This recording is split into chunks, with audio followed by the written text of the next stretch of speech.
Alright, guys, so what we're going to do today, and again, we're just continuing that mad scramble to see just how far we can get.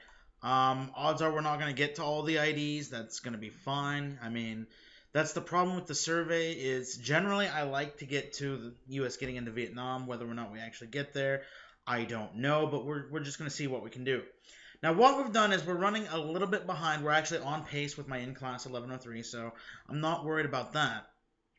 But we are about a week behind where I like to be. So what I've done is I've trimmed the next 4 lectures that I usually do. So instead of, taking these 4 lectures over, say, a 2 week period, I've more or less chopped them in half. We're going to try to do them this week.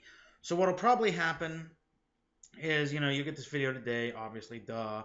And, the other videos might have to fall on a weekend. I'm not sure, but we will, we'll see. We'll just see how it goes. So, all right.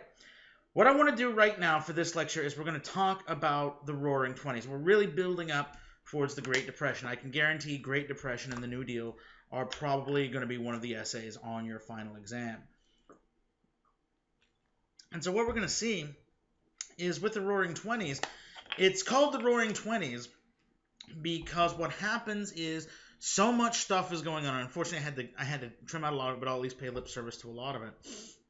So much stuff is going on that it was said that in the 1920s, if you were to just try to listen, it would just sound like a roar because there was just so much loud noise going on. We're going to see industrial expansion. We're going to see, prohibition, new swing music, jazz. We're going to see, women's rights, all of this stuff just all happening at one time. And what enables a lot of it is going to be the fact there's sort of a second industrial revolution in the United States. With this particular revolution, okay, what we're going to see, it's this shift to making stuff cost less, producing more stuff. It's a complete, just explosion of the industrialization of the First World War. I mean, remember, we're gearing up for World War I to last into 1919, 1920, 1921, maybe 22, okay? But the thing is, no American-built tank sees service overseas. No American-built artillery, well, about 100 American artillery pieces see service overseas. No American-built plane. So when the war ends, okay, the need to build all that stuff goes away, but the industrial capability is still there, and you can take that and you can turn it and use it for, you can use it for all sorts of now peaceful means. So what that then means, is, you can have things like mass production, okay, 1920. Now we're just going to standardize it across the board. As an example, okay, a Model T, the cost is going to fall to $290. Okay, the average income would be around $1,500 a year. This is something that you can now afford, especially since we see the rise of buying things on credit. We'll talk about that more once we actually get to the causes of the Great Depression. Now, as in many cases, once the war is over, there's a brief economic depression. Remember, a lot of it's agricultural based.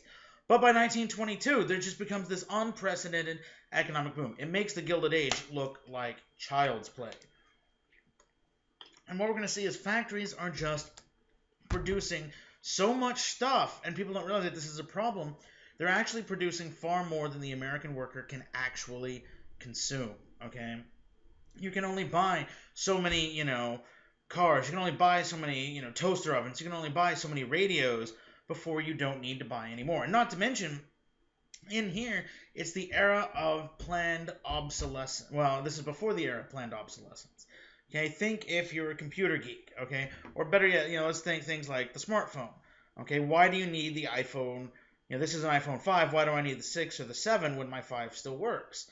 Well, they make it where these things are going to fail about the time the next model comes along. That way you have to upgrade. But in the 1920s, that wasn't there. So it could be 1929. You're driving a Model T that you bought in 1914, and the damn thing's still going to work just fine. But think about now, okay? You buy your car, you pay it off. Cliche thing, what supposedly happens as soon as you pay it off? Falls apart and you got to buy a new one. That's what planned obsolescence is. It doesn't help the economy if you buy something and you can hold on to it for the rest of your life. You need to buy something and then in a fixed amount of time buy that same thing again to keep stimulating the economy. So we're going to see that there's just such an economic boom. Okay, that by 1929, the workforce is producing double the amount of goods it had produced at the beginning of the decade. I mean, this is just, again, we're building twice as much stuff, but we can't buy all that stuff. And part of why we get to do it, it's the fact that now we're seeing the widespread use of electric motors in factories. No longer are they having to use big, steam-powered engines, which, they're big, they're bulky, questionably safe. You've got to have coal, all this stuff. Now you can just use electricity. I was going to say electric power, electricity, and it's just quicker, cheaper, more efficient, cleaner. All of this stuff, and it just increases productivity. I believe I've already shown the assembly line, but I mean this just goes on into full swing. You know, skilled labor just evaporates because I mean you're just going to be there and do one job over and over and over and over but it keeps costs low and it lets you make a ton of stuff. And ton of stuff, it works in part because after World War One, okay, remember, Gilded Age era, working 10 hours a day, 6 days a week, the only day you get off is Sunday. After World War One, and remember, World War One, and it's ironic I'm recording this on what we in the United States call Veterans Day, but it's actually the rest of the world calls it Armistice Day because this is the anniversary of the ending of the First World War. But,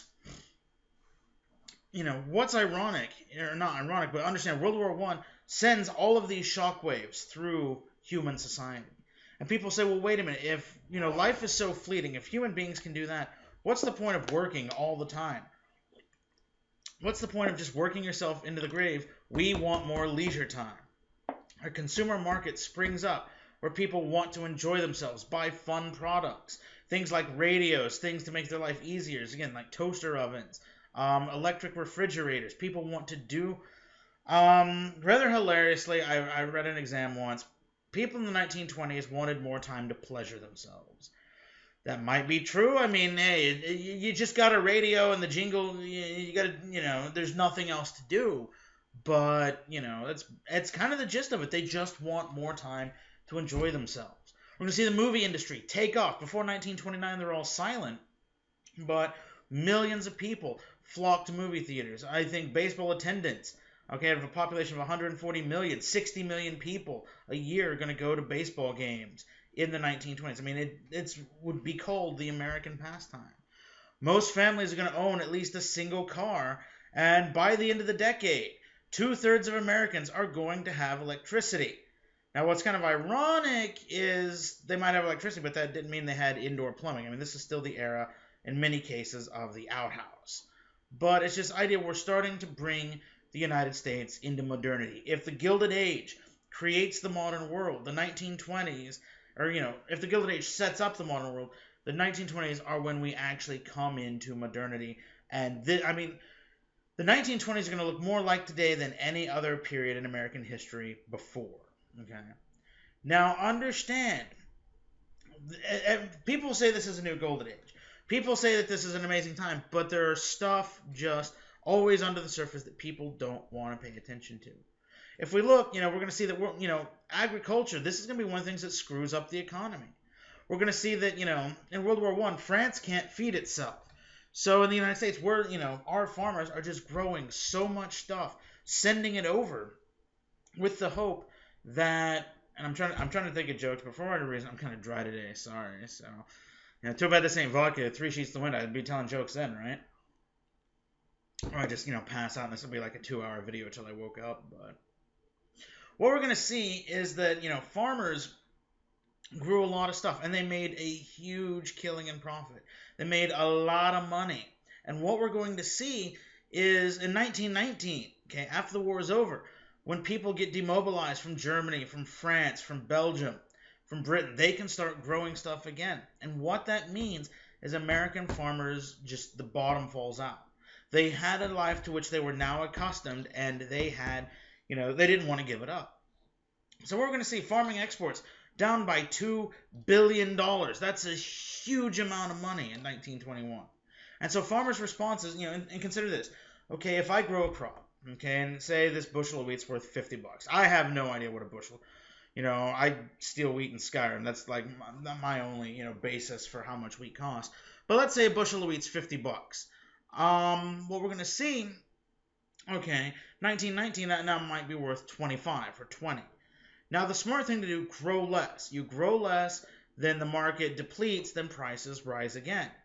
But instead, farmers said, well, what if I grow 2 or 3 times that? That way, if I sell 3 bushels, I make my $50 back. All they're doing is flooding the market, depressing the prices, and just causing the problem to go, to cycle through. This is one of the causes of the Great Depression. But nobody pays attention. Nobody says anything. They just let it happen. If we look at industrial wages, they're also low.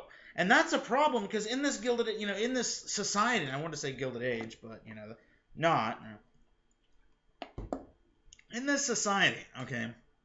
If you want people to buy your stuff, you have to pay them a good wage. That's the part of economics people often overlook. You have to pay your workforce enough so they can buy your products. To keep costs low, they would, depress industrial wages. Okay, you're making $1,500 a year, so that's what, about 100 and I'm gonna do math. It's gonna suck. $120 a month. Okay, $120 a month. You can't really buy that Model T. You can't buy that. Most people cannot buy most of that stuff. So what happens is, in many cases, it's called overproduction. We'll talk about that in the next lecture. But overproduction is the thought that, okay, and I don't know why PlayStation 4s are my current thing. Maybe I'm just jealous. My mother bought my dad a PlayStation 4 for his birthday, and I'm still waiting for mine. Apparently, when you hit 30, you stop getting cool stuff from your parents, so screw you, adulting. But let's say, okay, Sony makes 400 PlayStation 4s, okay, but only 200 get sold. 200s, those are the only people that can actually afford it. Okay, well, what do they do the next year? Okay, if they make another 400, but then only sell 200, now you've got 400, ready to go that haven't even been sold. Eventually, you either have to cut back wages or produce less or whatever. And if you do that, okay, then that's people with even less money to buy the products. So next year, instead of selling 200, you might only sell 150. Businesses are causing their own problem, and they're not paying attention to it. But what we are going to see, okay, is there's little resistance to that because labor unions tend, their membership's starting to deplete. Okay, you've got Henry Ford, remember, his $5 day that he's paying people, things like that. People start to say, well, why do we actually need to be in labor unions? We're doing great, blah, blah, blah. It's a promised land. It's, new golden era. We don't need this type of thing. People forgot what had come before. The net result of all of this is the economy is substantially frail, but nobody pays attention to it. I mean, this is one of the undercurrents leading to the Great Depression. Nobody pays attention. Cars, men, they're built to last. I mean, a friend of mine in high school, so this one, let's see, we were in high school. I graduated high school in 2003, so 12 years ago. In the mid-90s, my best friend, his dad, who was older than dirt, had a Model T from the 1910s, and the thing still worked. He'd drag it out every now and then just because. I mean, this stuff is literally built to last. Refrigerators are going to be built to last. Anything really. And so the problem is, people aren't buying more of them. So now what you've got is a case of, okay, everybody's got a Model T, but if they don't break down, nobody needs to buy more Model Ts, and so that hurts Ford. Or if the refrigerators always work, So we see the introduction now of planned obsolescence. The idea that goods are designed with a certain lifespan so that they will fail and you have to buy something else. On the one hand, it sucks, and I say that because, I don't know if this counts as planned obsolescence, but I think the lifespan of anything you buy at Walmart is, anywhere between Tuesday and, as soon as you get it out of the packaging, because, oh my God, things from Walmart break all the... I don't know if I've told this story. I'm a dumbass. I bought a 5-shelf bookcase from Walmart because, hey, I'm, PhD, grad student, whatever, and, at the time I was a grad student. I need a place for my book. So I build it, stand it up. Instantly, the top half just breaks. Got a great 3-shelf bookcase. It just cost me $20 more than if I just bought a 3-shelf bookcase. But it's that kind of idea. The idea, it's going to break at some point so that you buy something else. And that's in part done because of this issue of overconsumption. See, the thing is, people for the health of the economy, we'll talk about this again next lecture, looked at how much industry produced. So industry needed to just pump out goods to make it seem like they were doing well. I mean, the more goods they produce, the healthier the company. So what we're going to see is the industry makes more stuff than people can consume. Okay? There's only, and a lot of this stuff we're not going to be able to sell to our overseas markets, the Philippines, Guam, Hawaii. So it's a problem. It's not a case of, okay, well, textiles or stuff like that. Now we're talking manufactured goods. Now we're talking cars, refrigerators, appliances, leisure items, stuff like that. And so what we're going to see is industry makes too much, workers are paid low, they can't buy it, and rather than address the system, they just keep going the way they always had, and it's doomed to fail. I mean, too big to fail doesn't exist just yet. So those are some problems with the economy. What I want to do now is we're going to table that for a moment. We'll come back to that with the Great Depression. I briefly just want to talk about just some traits for the 1920s, and probably the most glaring thing that would be different from anyone here is prohibition is now enforced. Again, this is a sad day for America. I really love where's my mouse pointer? This guy right here who is clearly broken up. What they would do is with the 18th Amendment that barred alcohol. Okay, in 1920 they enact the Volstead Act. This is how they're actually going to enforce it. And it said that you could not purchase, make, or consume alcoholic beverages in the United States. Now, before this, 26 out of 48 states had already passed it. I mean, this was a national thing. But now everybody has to deal with it. And the trouble is in the cities. Okay, in the rural areas, people can have stills, whatever. But in the cities, that's where people suddenly wanted to drink. And we see this with marijuana. We see it with drugs. You make it illegal, and people want it. And so we're going to see that, alcohol does decline a bit, but people try to get around it almost immediately. They make bathtub gin. They'll quite literally use gasoline, which is the dumbest thing on the planet.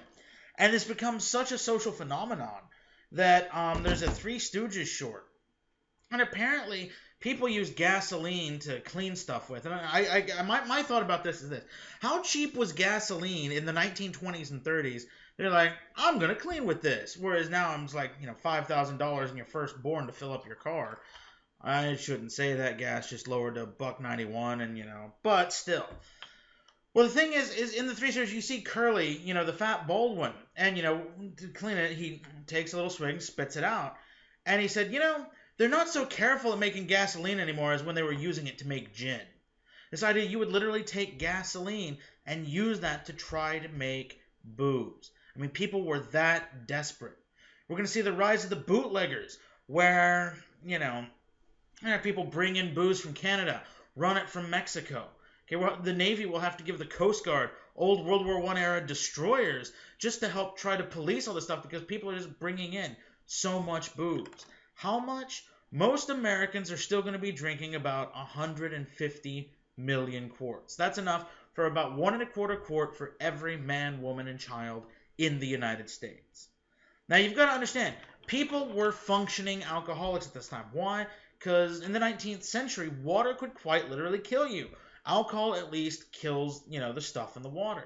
And so what we're going to see is almost immediately, you've got all this stuff. You're going to have the rise of the speakeasy. This idea that you would go up to, just this business establishment, and then the back they'd have a bar. Where's the camera? You'd knock on the door. Sorry, I rearranged my setup, so maybe there we go. Now I can get more of the hand moving in. And so what would happen is you'd knock on the door, and guys say, okay, speak the password, and you would easily speak the password. You'd just whisper it, and if you knew it, you'd get to go in, you'd get to have booze. There was a bar running. Okay, people would make their own stuff. You'd have speakeasies. People wanted to drink. Okay, they're broken up about doing this. The male response, yes, please, we want beer. I mean, it's just that much of a thing. People wanted alcohol. And, going back to that whole functional alcoholic thing, I've always wondered, it's kind of like Archer. Okay, Sterling Archer from the show Archer, where he says, the cumulative hangover would kill me. These people were always 3 sheets to the wind because drinking water was not necessarily safe. It's not purified. It's not necessarily healthy. Again, we've only had government regulation for like 10 years. Throw a little bit of alcohol in it. It'll kill whatever germs are in there. You'll be fine. Now, probably the most direct result from Prohibition and please, this is something a lot of people tend to forget, but I do look for it in your ID answers, is that it leads to organized crime. Okay, and this is going to be a cultural phenomena of the 1920s and 30s because, and I mean, we still have organized crime. I mean, look at The Godfather, for God's sakes. But this becomes a particular thing in the 20s and 30s because people will build empires around bootlegging, build empires around the distribution of booze. And we're going to see that Chicago is probably the best example because it's going to be taken over by mobsters. They're going to fight turf wars. They're going to control policemen, politicians. They're going to basically run the town, and it takes until the 1930s for the government to get it under control. You're going to have guys like Al Capone over here, or Bonnie and Clyde, or John Dillinger, Machine Gun Kelly, and they're going to be something like popular folk heroes. I mean, these guys would literally be called modern-day Robin Hoods, because people, especially with the Great Depression, would see them as stealing from the rich and sort of giving back to the poor. And that's the interesting social conundrum, in that guys like Al Capone can orchestrate this, the St. Valentine's Day Massacre, and, just more or less have a rival gang executed. And you could do this because, I mean, this is the, I'm a gun owner, but you need some gun control. But this is the day where literally I think about $200 from a Sears mail order catalog, and you could get a fully automatic Thompson submachine gun with 200 rounds of ammunition. I'm not sure who thought that was a good idea, but that's what it leads to. Okay, we're actually going to get our first really big gun control act, such as the 1934 National Firearms Act, out of an attempt to combat, the organized crime of the 20s and 30s. These guys are the ones that ruined it for everyone, basically. But Capone could do something like this. But during the Great Depression, Capone also ran soup kitchens for the poor. He gave money back to the poor. He tried to help poor people feed themselves. So it's that conundrum of how bad could they be? And it also doesn't help that with the rise of movies, the mob movie became just an instant classic genre. And so you're going to have just people fall in love with these movies. And again, it makes these guys seem all sorts of larger than life. Eventually, most are taken down. We're going to have the rise of the FBI's untouchables. People supposedly so moral they couldn't be touched by the mob. We're going to see eventually, a lot of these guys like Dillinger and Bonnie and Clyde are just going to be killed. Or probably the most hilarious thing, guys like Al Capone being arrested for income tax evasion. Literally, the United States government said, well, we can't prove that you committed all this stuff. But we know you got all this money. You didn't pay taxes on it. So it doesn't matter that you did this. We expect you to pay taxes on that booze. And so we're, like, hey, U.S. government priorities. Okay, murder, you didn't pay taxes, you're going to jail. And he does go to Alcatraz until he's released because he has syphilis. Now, one of the things, because of the rise of organized crime, because of the, just the shockwaves of World War I, we're going to see that people are scared of a changing life. And we also need to look that life is changing in so many other ways. We're going to see the rise of the Harlem Renaissance, where black people try to reassert themselves and carve out their own unique culture. This is going to be the rise of jazz music. Guys like Louis Armstrong blowing the trumpet. Okay, we're going to see the rise of, women's liberation. Okay, where we're going to see things like the Flapper Girl, where women, it's okay to have short bobbed hair, to smoke, to, be a size -2. Sorry, that's a joke. My wife is plus sized, and every time she's like, she goes off on, skinny people. But, the classical standard of beauty, had been, women, you need to be really bigger. There's actually going to be an ad. I might show it when we get to the 50s, where it was literally this ad that said, you need, are you too skinny for a bathing suit? Here's how to gain 25 pounds quickly. Quite literally, this was actually a thing marketed to women in the 20s. But at the same time, that's a response because now we have the Flapper Girl, where it's okay to be like a size 2 or a size 4. It's okay to be skinny. It's okay to show more than ankle. You can show leg. You can be free-spirited. Oh my God, you can smoke. That's fine. Or things like, we're going to get Margaret Sanger, who's going to push for things like, birth control, because apparently in the 1920s, that's when they discovered that women enjoyed sex. I don't know how. I just presume that's true. I'm a dude. I'm married, but I presume it's true. But apparently that's something that humankind has missed for 6,000 years and they only figured it out in the 1920s. So you've got all of this stuff. And so as a response to this changing America, an industrialized society, women's rights, African Americans, pushing, if not for equality, at least for their own culture, prohibition, all this stuff, we see the emergence of the KKK once again. They're also prompted because now you've got a flood of immigration coming in from Europe again. Now these guys are, this is the second of the KKK. I wish I could say this was the last one. But these guys are going to go away between 1930 and 1944, and unfortunately, a third one will come back in the 50s, and those bastards are still with us. And what we're going to see is these guys become popular in the whole country. I mean, we're going to see all sorts of just prolific, outright demonstrations, and not just in the cities, not just in the South or the rural areas, but in the cities as well. And these guys are pro-WASP, W-A-S-P, White Anglo-Saxon Protestant. These guys hate anybody that's not like them. So they're going to hate African Americans, they're going to hate immigrants, Jews, Catholics. They're going to not like people who want women's rights. One of the things with birth control and women enjoying sex was the implication that sex is no longer tied to procreation. Quite literally, people thought that the only reason women, and I'm going to stress that now, women should have sex was to procreate. It was perfectly fine for men to have sex outside of marriage. I don't know if I mentioned it, but if we go back to the South and slave issues, one of the things why the slave code was made, where for all the sex of women, is it was expected that men, if you wanted to have sex and you're in the South, go sleep with a slave woman. She doesn't have the rights of a white woman. It lets you get out your urges while not deflowering the chastity of a white woman. But for a white woman, procreation, that's the only reason, you should ever want sex. And so the thought in the 1920s, again, that's going to spur the KKK because now divorce rates are going to be on the rise. We're going to see a lot of stuff talking about the destruction of the modern family. And we're going to see the KKK and the rise of fundamentalism because it's just a completely changing society and people don't know how best to deal with it. Now, the second KKK, as always, the resort to intimidation. There's going to be some murder. There's going to be terrorism, cross burnings. They're also going to go to politics, and I hate to say it, but for a while, the state legislatures of Texas, Oregon, Indiana, and even right here in Oklahoma were controlled by open Klansmen members. And we're going to see eventually they're going to disappear because, again, this society isn't going away, as well as with the Great Depression. People don't have time to worry about all this stuff. If you don't know where your next meal is coming from, who gives a crap about threats to American culture? There is a more clear and present danger. But it's the fact that, this is unfortunately one of the just really extreme ways that people, tried to grapple with this.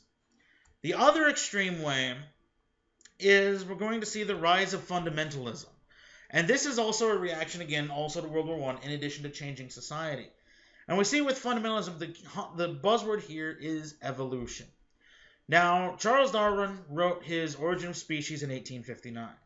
People debated it just fine until the 1910s. I'm going to let you in on a little secret. Nobody gave a crap about evolution. It was a theory. It's what he argued. Nobody cared. But then, 1910s, World War I starts. People start, have we offended God? And so people then glop onto evolution. It doesn't become a problem to teach. I don't know what teach is. Apparently, got my hick accent. All right, I'm going to stop now. Sorry, I'm just thinking of my wife. My wife is out from Woodward, and she loves to joke that every time she gets really excited, she gets a southern drawl. And, of course, when I laugh at it, that's apparently the wrong thing to do. But, oops. But what we're going to see is, it only becomes a problem to teach evolution around the 1910s. And that's something we're still going to deal with. To this very day. I was a grad student at OSU. I got a postdoc. That's technically what I'm doing here. I'm sort of faculty, sort of not. But as a postdoc, I had to go to this meeting for all non-tenure track faculty. And one of the things that they said is if you teach evolution in schools, you must be prepared to show a biblical alternative because it's a hot button issue and you're going to offend somebody. And I'm just thinking, okay, this is 2015. That's ridiculous. Okay, scientific, I don't want to get too much, but scientific fact, I have the utmost respect for religion. I'm not particularly religious myself. I do have my own belief. But it's like, what Darwin actually said does not conflict with religion. If you actually think about it. The fact that, okay, if you have better traits to survive in an environment, that bloodline will persist, and so that's what evolution is. That's what survival of the fittest actually means. But it's still something we deal with today. So, we see it all the time. Textbooks. I think Kansas had a big kerfluffle about it. Of course, this is also and every time I mention that, I have to mention this story. The guy doing the orientation, one of the things he said after that was, now, one of the things you have to do is not make fun of Oklahoma. He said, because most of your students are from Oklahoma, and they're very proud to be Oklahomans, and they're not going to take kindly to you making fun of the state. To which he then, to try to prove his point, hopefully you know where this is going, said, is anyone here actually from Oklahoma? Well, I'm the only guy, so I raised my hand. And he goes, so you, sir, are you proud to be from Oklahoma? So here I am in the midst of a bunch of uptight people with PhDs, and apparently I think it's high school, I'm going to be the class clown. I literally go, yeah. Everyone busts out laughing, and just like, oh, why did you have to be that guy? So, yeah, that's who I am. So, that's just the kind of, I love telling that story, but that's the kind of thing. The evolution, it's still a hot button issue today, just like it was in the 1910s. We're going to see it in 1925, when the American Civil Liberties Union in Tennessee hires this guy down here in the bottom left, John Scopes, to teach evolution at a Tennessee high school. And so it's against the law. He breaks the law, and so, he's arrested. And then we're going to get probably the biggest trial of the time. Because what we're going to see is that, we now have radios in almost every home, and this becomes the first big show trial. Because it quickly moves, here's the thing. Legally, it's again the law to teach evolution. You teach evolution? Yep, here's your fine. Get the hell out. That should be all it was. But instead, the defense gets none other than old skeleton, William Jennings Bryan. This is 1925. This is the guy that ran for president in 1896. I will not let this nation be crucified on a cross of gold. He had been Secretary of State during World War I. They dig him up. The defense gets Clarence Darrow, probably the most famous attorney in the United States at the time. And pretty much the trial just devolves into debating evolution. I'm going to see stuff like this. This type of propaganda. Another Pied Piper. The path of education, leading to disbelief in God and the Bible. Or T.T. Martin Headquarters. Anti-Evolution League. The Conflict. Hell in the High School. Sounds like a bad horror movie.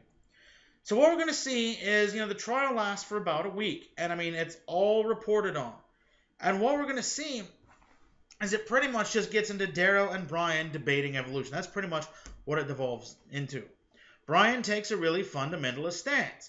So there's no evolution. That's right. So there's no Big Bang. That's right. So God just, flicked on the light switch, there will be light. That's right.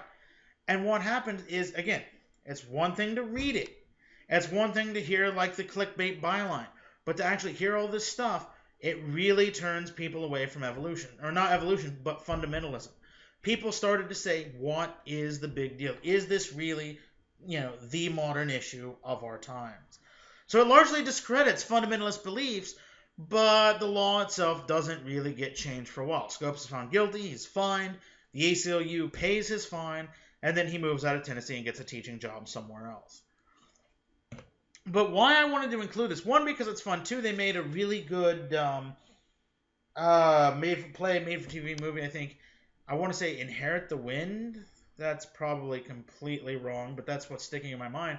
They changed the names of the participants, but it's literally the Scopes monkey trial. And it's just this thought of it just turns into this farce about debating evolution. Now, if that is the world struggling to come to grips with, a changing society, okay, one, actual tactile piece of thing that we can see and touch about how the world changes as the world becomes much, much smaller. In 1927, we get the first nonstop transatlantic flight between the United States and France. We get this guy, Charles Lindbergh, who flies that Spirit of St. Louis plane. And he does it to prove it can be done. Now, people have flown the Atlantic before with numerous stops. Fly New York to Canada to Greenland to Iceland to the UK to France. But Lindbergh wanted to prove that it could be done in one trip. And it only takes him in his small plane around 33 and a half hours to actually do it. Now, we're still a far cry from airliners.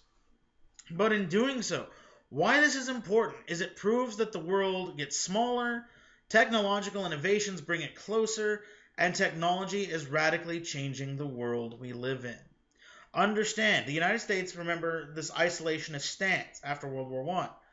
But if you can fly a plane from New York to France, okay, why then can you not fly a bomber from France to New York? Okay, the United States is no longer impervious to attack. It also means that, Britain and France or, China and Japan are no longer these just, oceans apart, these week-long voyages, even day-long voyages. Now we can make the trip in 33 hours. The world is now closer. If there's going to be a problem or an international depression or something like that, it will cascade and the whole world is going to feel it. So this is really important because understand the Great Depression is going to be a worldwide phenomenon and every major nation is going to have to find its own way to deal with it. And we'll pick up with that in the next lecture. But before we go, one of the fun things about being, a student of history is after you study it enough, you start to go off the beaten path. So this is Lindbergh's plan. Okay, he was stuck in here for 33 and a half hours. There's no room to get up. There's no room to move. How does he go to the bathroom?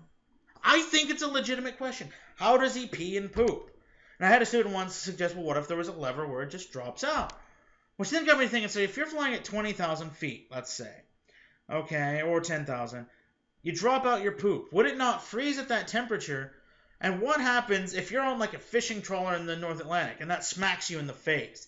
Is that a declaration of war? Is that an international incident? I mean, how would you classify that?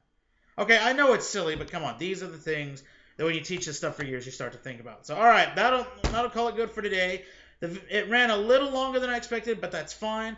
Hopefully, I record the other one now. If not, I will get it up as soon as you can. But by Sunday, you should be on track, and we'll start kicking over next week into the Second World War. So take it easy. If you have any questions, let me know, and I will see you in the next video. Bye-bye.